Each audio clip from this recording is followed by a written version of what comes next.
Welcome back to Four Titles, One Truth. Real conversations from two black men who've worn a uniform, raised families, mentored others, and lived life fully. All with a little grit and a lot of humor. We're here to unpack it all, Yep. from leadership and legacy to relationships and real life.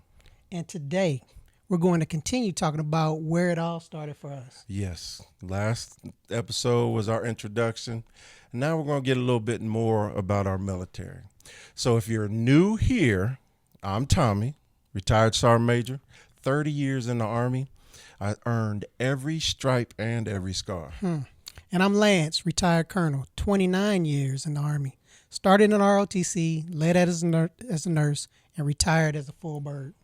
Yeah, I know. proud of you with your 29 years, boy. That's impressive.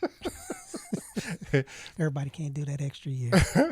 We're brothers from different branches of the same tree. But today, we're talking about the different paths we took to get to the same finish line. And trust me, the experiences weren't the same. Facts. Let's get into it. All right, Tommie. Mm-hmm.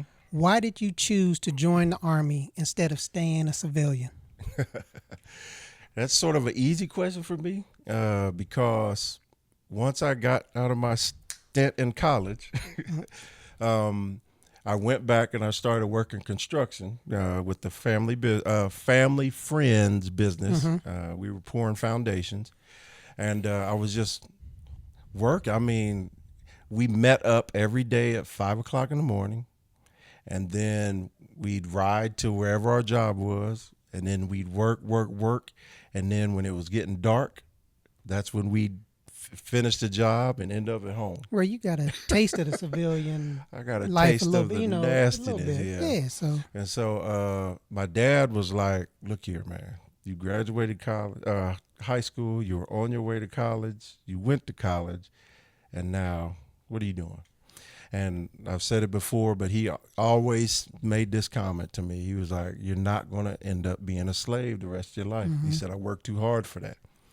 So me joining the military, it was honestly, I didn't have anything else to do. Okay. And when I talked to that recruiter, it made sense. I was at a standstill in my life already at 19, and he had mentioned before, you know, we as black men, we make a decision to either move forward Mm-hmm.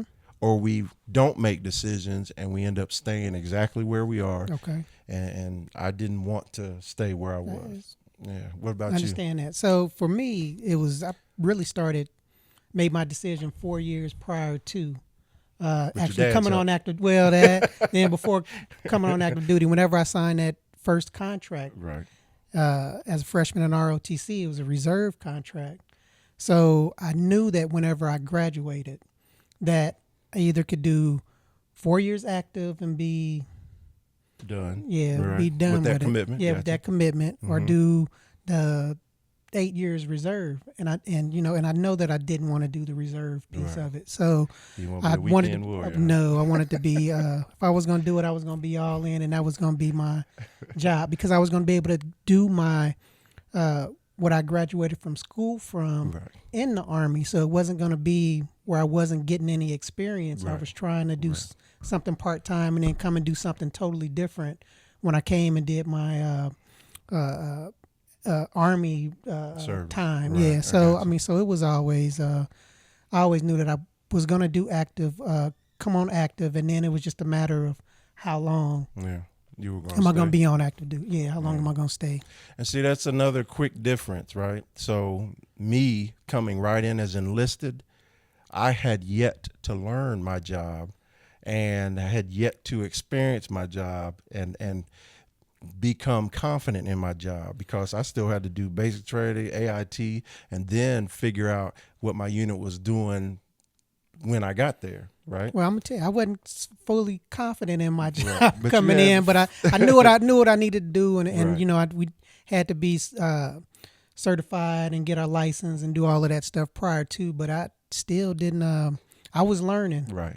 I was learning whenever I got in, so Okay. it was still a learning process. I'll Still back off a little bit. still I'll a back learning off a little process. bit. I But I agree. understand what you're saying. You didn't know you didn't know that you were going to be a bomb tech. That's another conversation. All right. So, how did your initial training shape your leadership style, and how did it evolve over time? Your leadership style. Okay, so I mean, mine was we like again in ROTC. That's where we get our training, and Right. it starts gives us that base. Right. So Of we knowledge. were Right. of knowledge, and like okay, that's your lead in different situations and things like that. Mm-hmm. So I'm going to say first of all, it started off probably just from your upbringing. Okay. I think you get some of that stuff from watching your family, or you got uncles or grandfather, whatever. You start learning some of that stuff just by growing up and being around it. But then when you get into the military, or you get in whatever military training, you start getting some of that. Okay, this is the Army, and how you have to try to adapt it and mold it into that. So a lot of our instructors were enlisted cadre. Mm-hmm. So a lot of our training stuff came from those guys. Okay. So you would see some of the officer side of it, but they were really instructing us and teaching us. But a lot of when we get down to like some of our field exercises and things like that, our enlisted guys, our sergeant major that we had, they were the ones that were training us and setting us up and so I mean, so mine started off there, getting the base, and then as I got in on active duty and learning being in different jobs and different situations, and being around different folks, because we could be at a small place, you had a small number of people, or you could be at a big place where there's a big number of people. Right. So you had to adjust to how you are dealing with folks, and I think that's just with any situation. You adjust to, okay, this is how I need to approach this in order to be successful. So you start looking at what's going to be your base stays the same, I think, but you start looking at different ways that you have to approach it to be successful. Growth for the situation, in that situation for that time, and who you have, because I think a lot of folks don't look at maybe they do, the personnel that you have, because a lot of stuff it can change with who you have, because when you look to see who you have, and it's like, okay, this is what I got to do with these jokers that I have. So sometimes you need to be more hands-on, and sometimes you can be a little hands-off, hands off. That's leadership growth right there, because being able to identify that and then adjust yourself. Yep. So for me, I will say my core values, like what you said, was developed at home. I did not have to come into the Army and then learn how to uphold the 7 Army values, right? I didn't have to learn about how to be considerate to people. I didn't have to learn how to, give my all for a situation, right? Of course, I'm trying my best to talk about this without listing the 7 Army values, because I know a lot of people expect me to do it, but I ain't doing it right now. And so that's that base that I agree with you there. When it came to me developing my leadership style in the military, I can honestly tell you that it came from arrogance, and it came from my desire to excel. And what I mean by that is I was curious, right? So I'm in a place called the United States Army, but it is defined in regulations, right? Everything is defined in regulations. And so that led me to feel like I had a cheat sheet, right?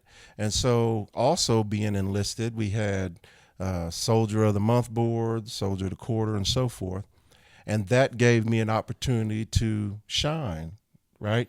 My first squad leader introduced me to the regulations, right? And AIT introduced you to the, yes, they're regulations, but they were manuals on your job, right? Your Just like standards. manuals on your car. Yeah, your standards. I ain't really pay attention to all that stuff. I was an OJT kind of guy when it came to that, right?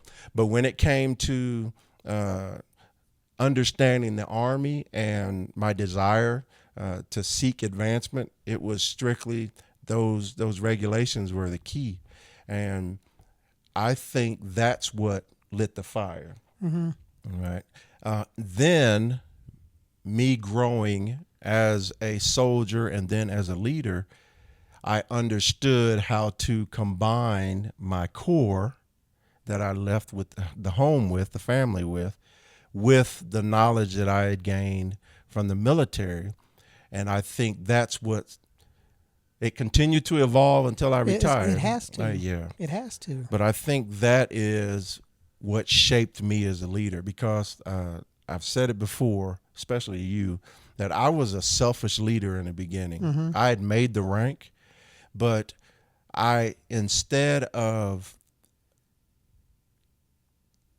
teaching and building and targeting those two, I was lead by example, meaning I'm sitting here maxing out my daggone PT test. Why aren't you? Yeah, let's go do PT, but you better keep up with me instead of me trying to focus on what a soldier's weakness is, right? And then on the job, I'll show you I know what I'm talking about, but it's your turn to catch up, right? And I was selfish. I'll admit it. And talk to any of my old soldiers. I think on the opposite side, especially if you're in if you're in a field unit or whatever, I think you have that same mentality too. Because I can tell you, Terrence, Terrence, has always been a big PT, still doing PT and stuff now in retirement. So Terrence was always trying to get 300 plus, on the. So that was because his soldiers are looking at him. Absolutely. To set the example, to set the tone, the pace, the battle rhythm. So I hear what you're saying in that and I don't. Yeah, I mean, and it's possible. Well, you showed it's possible to be like that and still excel and grow and evolve. Yeah, so and that's the biggest thing I'd like to take from that. That's my truth, but at the same time, understand the evolution of me to where I completely learned that it's not about me. I completely learned that the only way that I could be successful is if my charge wasn't successful, whether it be squad, platoon, or squad, section, platoon, company, battalion, right? All of that, nothing could be successful unless I poured into them to make sure that they were capable so that we all could be successful. Yeah.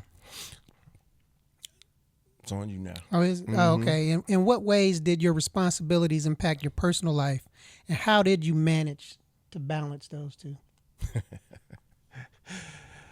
My responsibilities impacted my personal life in every way, because back to me being a selfish person. It wasn't just a selfish soldier, selfish leader. I was a selfish person, and it wasn't because I meant to be that way. It's because I didn't understand how to bring people along with me, right? So even with I'll just talk about my family. When I left and joined the Army, the main reason I kept in touch with my family is because my mom always reached out. You know what I'm saying? Or I needed something. It wasn't because I made a concerted effort to call back home, right? And then when I was in relationships, it was, hey, this is what I do, so get on board, or it may not work. And I'm gonna tell you, you were all in. That's what that sounds like. You were 100%, and it's how I felt I had it to be to be successful.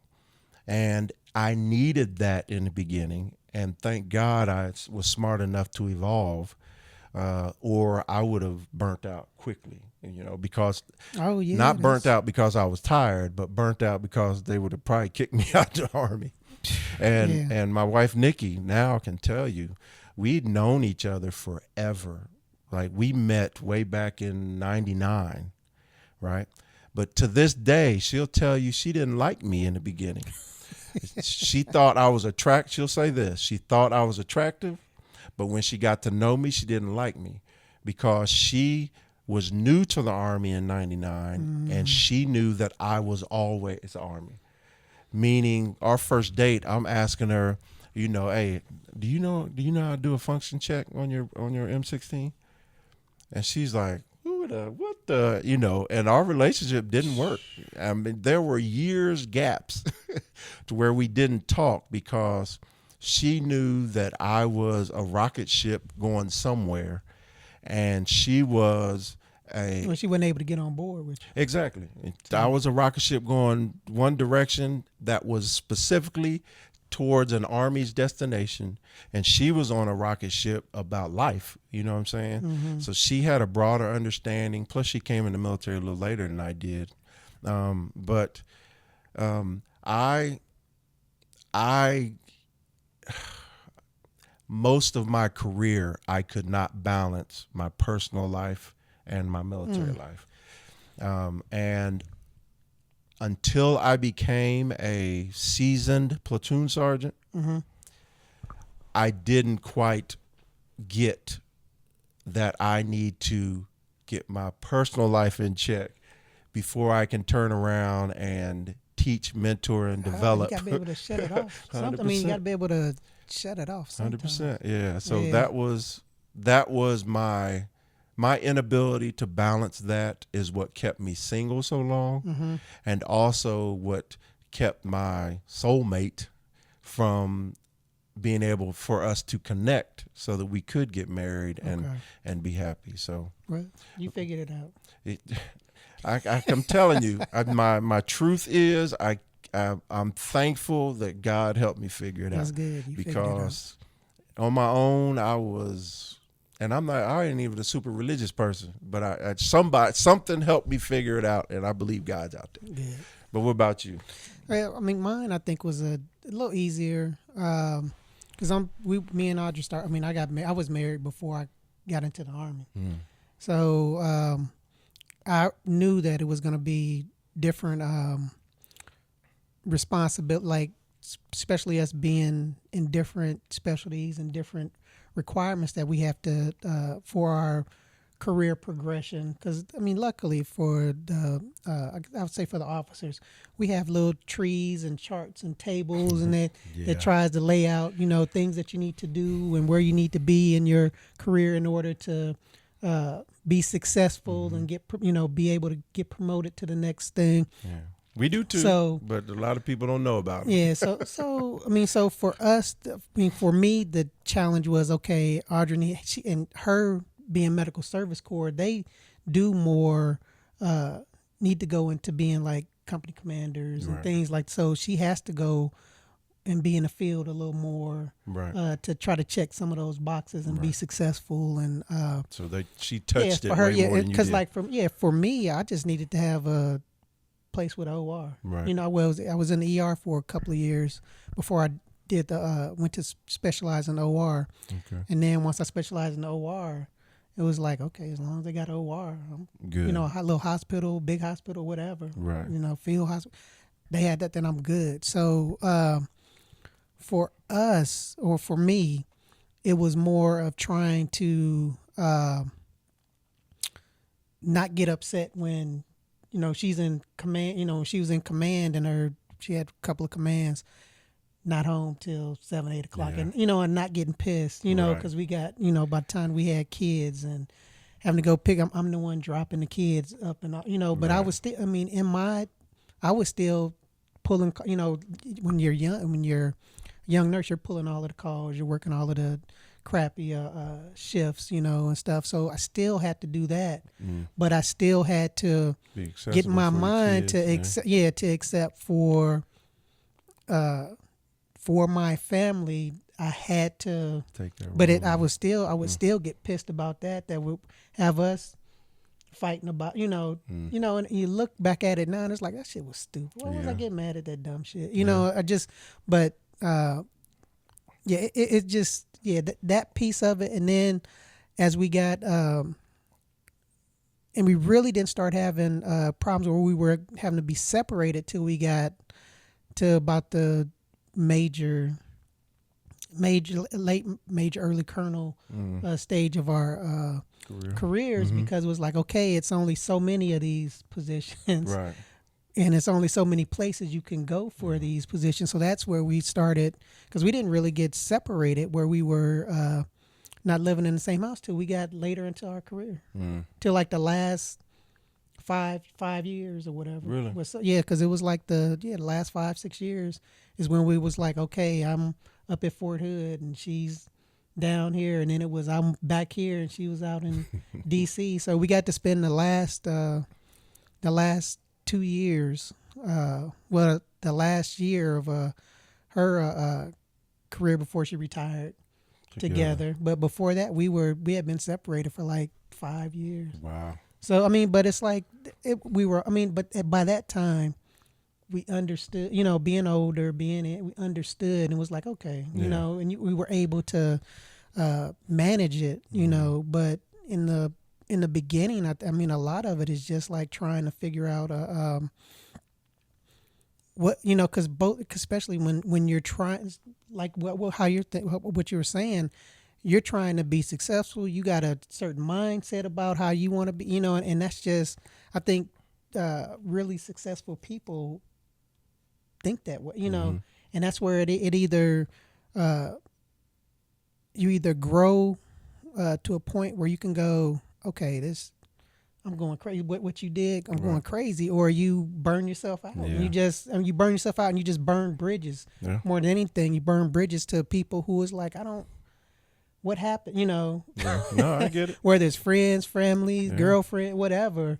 Yeah. You burn a brick because it's like, I can't deal with your craziness or whatever. So, but yeah, for me, it was just trying to I guess balance out that and understand. Okay, it's two of us. We both, you know, trying to, that compromise thing. So just that communication thing was super important for us.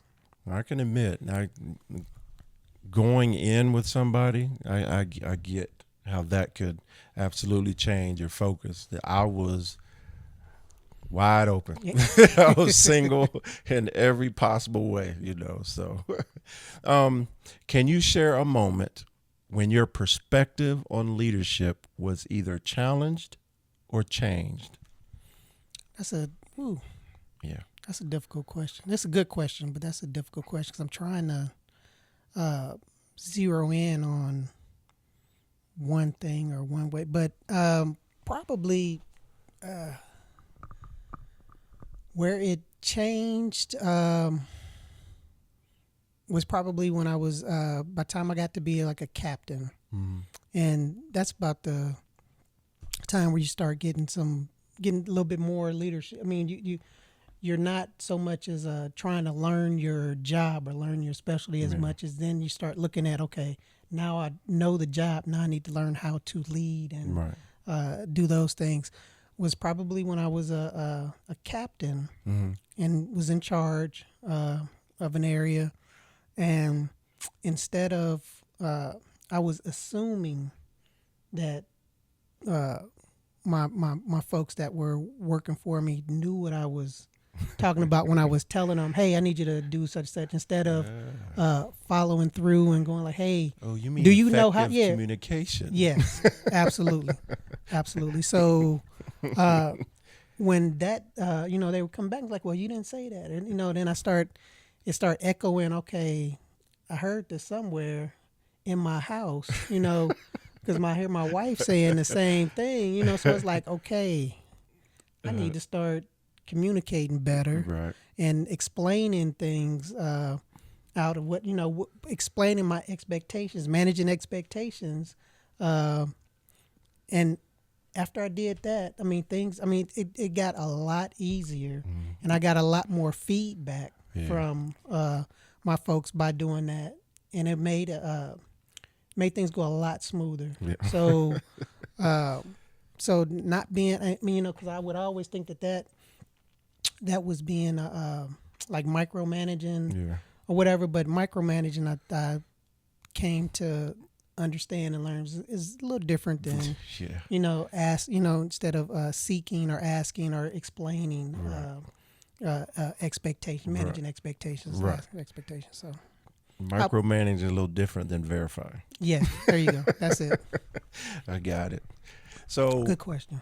I was you finished? Yeah, I'm Okay. done. I'm Let me done. make It's you, sure I bro. ain't cutting It's you you. off. No, but that's So what you do anyway. But it's okay. with you talk, hey, we got a lead. You know I what I mean? But so I have one for both, right? And I'm gonna make it quick. So my perspective on leadership changed, and it's not a quick story, but I'm gonna try to tell quickly. Well, tell us so we know. Okay. Tell us so we know. So we were I was about to deploy my first unit ever to war. I'd been to war, but never the lead in the war, right? And so we had a train up, of course, because you get notified a year out that you're going to go. Yep. And that was the battle rhythm back then. And also, just for the record, my perspective is 35 years old. I've been out of the military for 4 years, right? And I came in 1991. So I don't want anybody to misunderstand that the way I came up in the Army is not the way people come up in the Army now. It's different. Okay. Buddy. So, but anyway, we find out we're a year out that you're going, and then you have to figure out your personnel. And everybody knew that my unit was not going to be even 70% due to PCSs, ETSs, and all that good stuff, right? And so we dropped well below that. And so in our last 6 months prior to the deployment, there was a rush to get us soldiers. I was about to say. Not a rush to get us qualified soldiers. Oh, yeah. And so that meant we pulled from our sister companies in our battalion. That meant, which was, we'd love to have the same MOS, right? Same job. And of course, I was a truck company, and we were going to do convoys. That's what we were going to do, security and run our own convoys in combat on those roads. And so ideally, we'd want 88s, that's the MOS, and people that are qualified on not just driving trucks, all right, and loading trucks, but people who've got combat experience in those trucks. Bottom line is, the people that we could get that fit the ability to deploy with us, it was different MOSs, it was different experience levels, and we also got force fed, which was needed, 2 platoons from basic training AIT directly to us, right? And that's so we could get into 90%. Sounds like a setup. It was, right? But the thing was, I had some core leaders that had deployed with this unit and had run convoys downrange. Okay. So I had subject matter experts in the areas that was needed to include the knowledge I had. And going into training my unit and training the replacements that were coming in up until a month prior to deployment, and some that deployed later to get us up. But anyway, that's the life of the military in combat. But initially, it was, we're going to start and we're going to train on how to run convoys in the military. And we're getting these people, and people are scared to death to deploy because the unit that I took to combat, the previous deployment, it was rough, right? They had injuries, they had attacks, they had a lot going on. A lot of war stories. Absolutely. And their fog of war experiences was not helping tell the story and getting the incoming soldiers prepared. And so my perspective on leadership changed because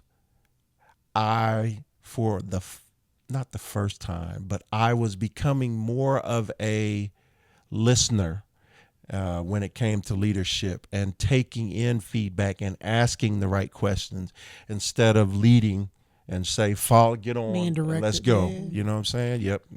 I'm trying to stay away from textbook words, right?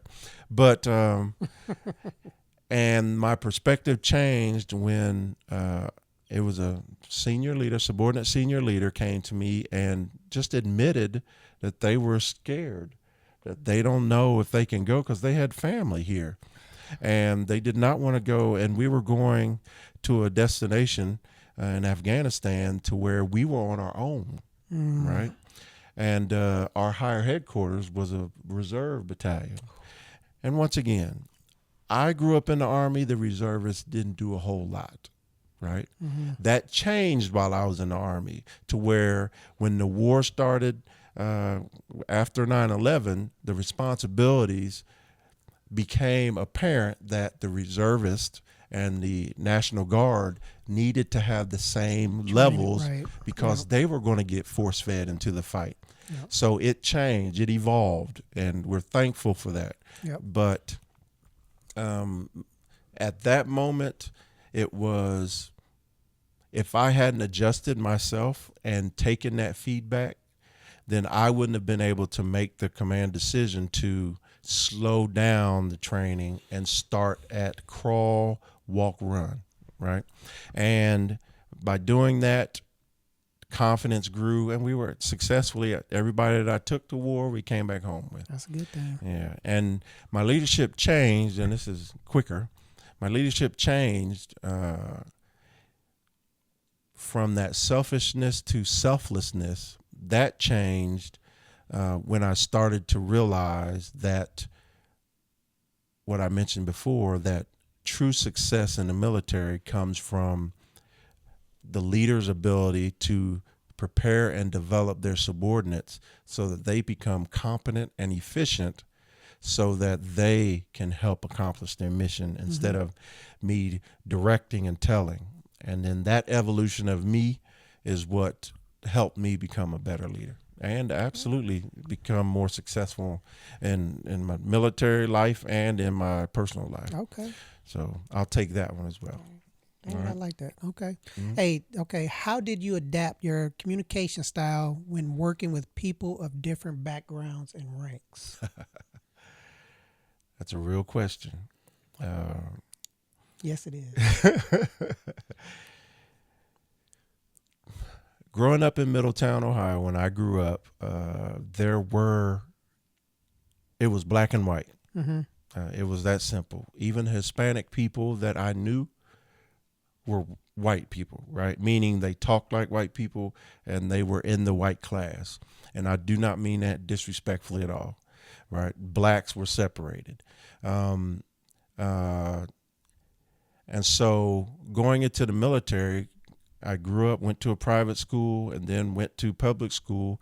So I had the ability to adapt, and I had the ability to fit in and communicate, right? But when you're a leader, making sure that everybody understands the order, and go back to that effective communication, textbook word, but making sure that you have that completely, it absolutely has to deal with cultures, has to deal with races, and it has to deal with gender, right?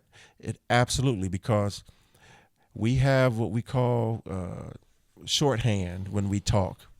And if we don't talk in a way that everybody gets the message, then it's ineffective leadership, and that means you're compromising the ability to accomplish any mission. And so I adapted by, every time I talked, trying to bring everybody to the Army standard of talking, Army standard of understanding, and teaching everybody, hey, we have these regulations, we have these orders, and you have to understand how to read them, and you have to understand how to absorb it, and you have to have to understand how to execute, right? Yeah. In the Army language.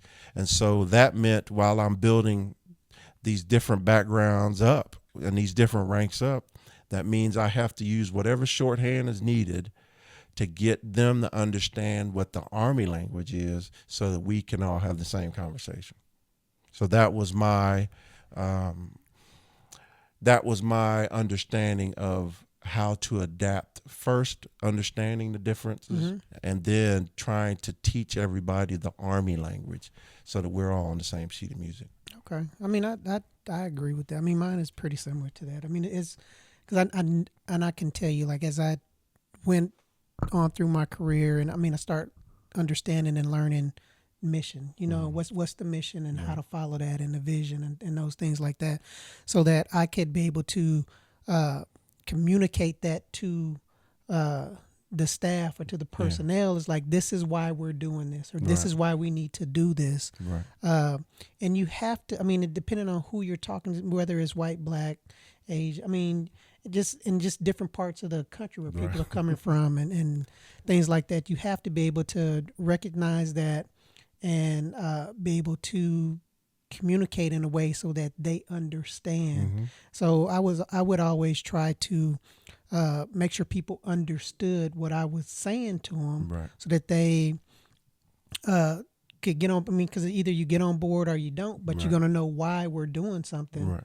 And if you're not gonna get on board with it, then you know why. Right.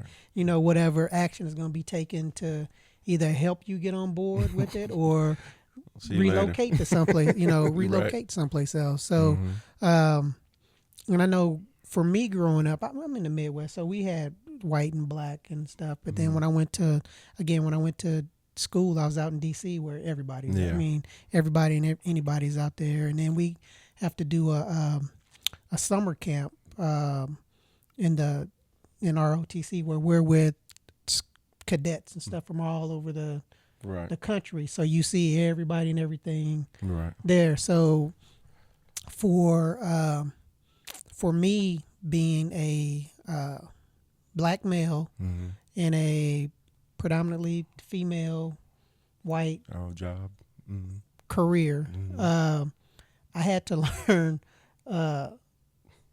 that piece of how I'm speaking to folks, whether it's a female white, so that people understood what I was saying and not slang it up for. Because I knew who I could slang it up for that would know exactly what I was saying, and then people who was like, okay, nope, have to be able to communicate it in this way so that they understand. So just being able to I don't say it's reading people, but know who your audience is, and being able to grab the right words to convey the mission, what you need them to do. Clearly. So I mean, everything was mission is I don't think folks understand how important being able to know what that mission is and convey it to explain it to your folks who you're in charge of. You got a sergeant major moment. You have to identify the finish line if you want your people to be successful. You have to. That's a good one. Another thing is basic training. I forgot to mention that. Basic training was my first potluck of people. Okay. That's when I met the New Yorkers. That's when I met the Hispanics. That's when I met the different black people. That's when I met the country people. That's when I think a lot of that, especially in the Army, because you're getting people from everywhere in the country, and that's it. You could have black and white folks that act the damn same because they're from the same area. So I mean that's a I mean, and that's what I think I got to see a lot of that also while I was in school. Because we had kids from all over. You'd be like, what are you? You talking about? So yep. All right. So last question. Reflecting on your career, your 29 years. 29 and proud. I know a lot of people hate the word legacy, right? But it's a legitimate thing when you've been successful in a field, right? So what legacy do you hope you left, And how do you live by those values today? Well, I hope I was. Well, I think I was, and I pretty much know I was fair. I was honest with folks, and just, I mean, a hard worker, meaning that cared, somebody that actually gave a damn. Because I felt like I gave a damn, and if I probably could have done 30 if I didn't give a damn.